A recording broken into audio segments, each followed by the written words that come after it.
ঘটনাটো হ'ল আমাৰ যিটো নাৰায়ণপুৰ এই মেজিবাৰী যিটো নেকি পঞ্চায়তৰ যিটো ভোট ইলেকশ্যন যিটো কেন্দ্ৰ আৰু তে 4:30 গেট বন্ধ কৰি দিয়ে। 4:30 বন্ধ কৰাৰ পিছতো কিছুমান বাহিৰা মানুহ সোমাইছে মানে ব্লেংক টিকেট দিছে। হৰি চৰকাৰে আহি কিছুমান মানুহ সোমাইছে। তেতিয়া মই আৰু এই ৰাজীৱ নেকি, ৰাজীৱ নাম ৰাজীৱ আহি কৈছোঁ এই টিকেটটো কেনেকৈ ইহঁতে কেনেকৈ সোমাই আছে। বোলে নাই টিকেট ইহঁতে আগতে লৈছে। বোলে টিকেটটো কেনেকৈ আগতে লৈছে, যিহেতু আমি ভিতৰতে ওচৰতে আছোঁ, এইটো ডুপ্লিকেট টিকেট হয়। বোলে নাই ডুপ্লিকেট টিকেট নহয়, আমি আগৰ পৰাই বোলে টিকেটটো লৈছোঁ। তাত দেখিছোঁ টিকেটটো এতিয়া আছে, ৰাজীৱ চাহুৰ তাত আছে টিকেটটো। দেখিছোঁ টিকেটটো ডুপ্লিকেট। তাৰপিছত তাৰ ভাগিনে, হৰি চৰকাৰৰ ভাগিনে তেওঁ ভিডিঅ' কল কৰি আছে। তেতিয়া মই ক'লোঁ ভিডিঅ' কল কৰি কিয় কৰি আছ? কৈছে কৰিব পাৰে। মানে কিয় কৰিব?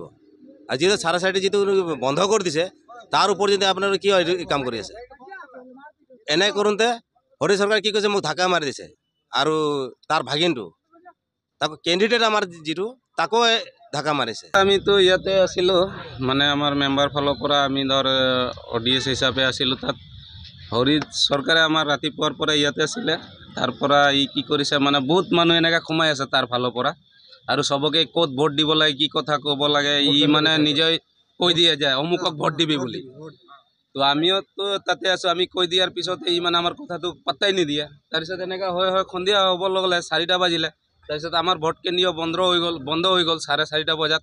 বন্ধ কৰি দিয়াৰ পিছতে আকৌ ইফালৰ পৰা কি কৰিছে, 3টা ব্লেংক টিকেট লৈ কেনে আকৌ মানুহ সোমাব ল'লে। তো আমি সেইটোৱে ৰাজীৱ চাহু মই নগেন খুৰা ধৰাৰ পিছতে আমাৰ লগত মানে তাৰ তৰ্কা বিতৰ্কা হ'ল। তাৰপিছত হোৱাৰ পিছতে কি ক'লে যে তহঁতে কোন হয় বুলি আমাক ওলাই দিব, ঢাকা মাৰিছে। তো এইটো হৈ গ'ল, তাৰ লগত কিবা তৰ্কাতৰ্কি এয়াই মানে চব কাক লগাবি, মিনিষ্টাৰক লগাবি, কাক লগা।